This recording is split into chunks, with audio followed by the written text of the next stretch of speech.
एक गोष्ट निश्चितपणे आपल्याला सांगितली पाहिजे. मला या गोष्टीचं निश्चितपणे दुःख आहे की ज्या लोकांना जवळ केलं त्या लोकांनी त्याची किंमत ठेवली नाही. मला आठवतो तो दिवस, खऱ्या अर्थानं पवार साहेबांनी यांची सगळी दुकानदारी बंद केली होती. राजकारण संपवलं होतं, संस्था संपल्या होत्या, कारखाने संपले होते आणि त्यावेळी आमच्या जवळ ही मंडळी आली. आम्ही हा विचार केला, जुनी जाणती मंडळी आहे, आपण यांना जवळ केलं पाहिजे. काही ना काही घराण्याची पुण्याई आहे, त्यामुळे आपण जवळ केलं पाहिजे.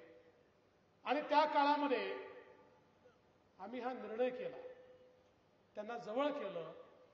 आणि नुसतं जवळ केलं नाही, आपल्याला कल्पना आहे राजकारणामध्येही पुनर्वसन केलं आणि कारखान्यामध्येही पुनर्वसन केलं आणि अजून कशात काय केलं या सगळ्या गोष्टी मी या ठिकाणी सांगणार नाही, कारण जे केलं ते उगाळणाऱ्यांपैकी मी नाहीये. जे करतो ते मनाने करतो, कोणी धन्यवाद दिले तरी करतो, नाही दिले तरी करतो, विसरले तरी करतो. पण बंधू भगिनींनो, खऱ्या अर्थानं ज्यावेळी परत करण्याची वेळ होती, कारण शेवटी हे सगळं का होऊ शकलं, त्यांचं पुनर्वसन का होऊ शकलं, हे कारखाने का त्या ठिकाणी सुरू होऊ शकले, 125, 150 कोटी रुपये का मिळू शकले, मोदीजींनी एनसीडीसीची योजना सुरू केली म्हणून हा सगळा पैसा मिळाला, मोदीजींमुळे मिळाला. आणि ज्यावेळेस मोदीजींना परत करण्याची वेळ आली त्यावेळेस यांनी पवार साहेबांचा हात पकडला आणि पुन्हा एकदा त्यांच्या सोबत गेले. पण काही काळजीचं कारण नाहीये, मी त्याची चिंता देखील करत नाही. एक गोष्ट लक्षात ठेवा, मला हा विश्वास आहे की या ठिकाणी जनतेच्या मनामध्ये मोदीजी आहेत. तुम्ही जनतेच्या मनातनं मोदीजींना काढू शकत नाही.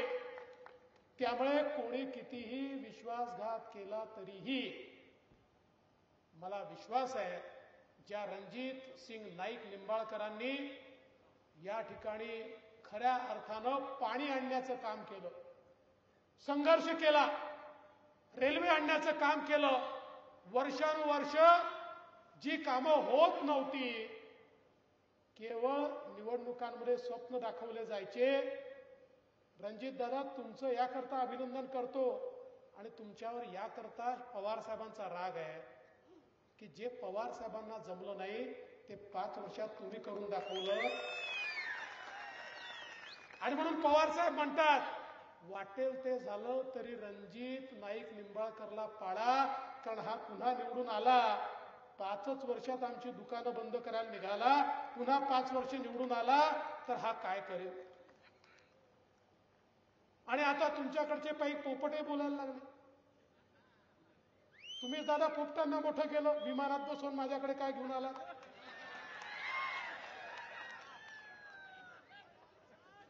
आणि ते आता अजितदादांवर बोलतात, ते अजून कोणावर बोलतात. रातोरात त्यांना असं वाटलं की ते राष्ट्रीय नेतेच झाले, राष्ट्रीय नेत्यासारखे बोलू लागले. त्यांना हे माहिती नाही आहे, हीच ती जनता आहे ज्यांनी त्यांना मोठं केलं होतं, कारण ते संघर्ष करतील असं वाटलं होतं, पण त्यांनी संघर्षाच्या ऐवजी समझोता केला. जनता त्यांच्या पाठीशी राहणार नाही. आणि मी एक तुम्हाला सांगतो, मी कोणाच्या वाट्यालाही जात नाही, कोणाचं वाईटही चिंतत नाही, कोणाला त्रासही देत नाही. माझ्या पूर्ण आयुष्यात तुम्ही बघा, पण ईश्वराची देणगीच आहे.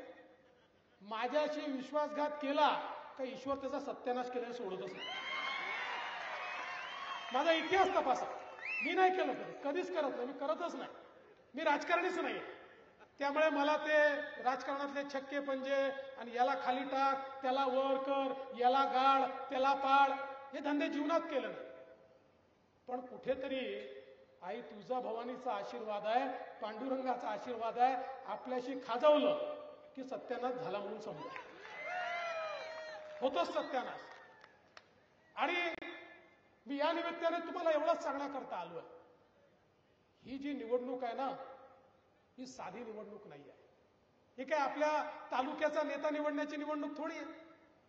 ग्रामपंचायतची, जिल्हा परिषद, विधानसभेची निवडणूक नाही आहे. या देशाचा नेता निवडण्याची निवडणूक आहे.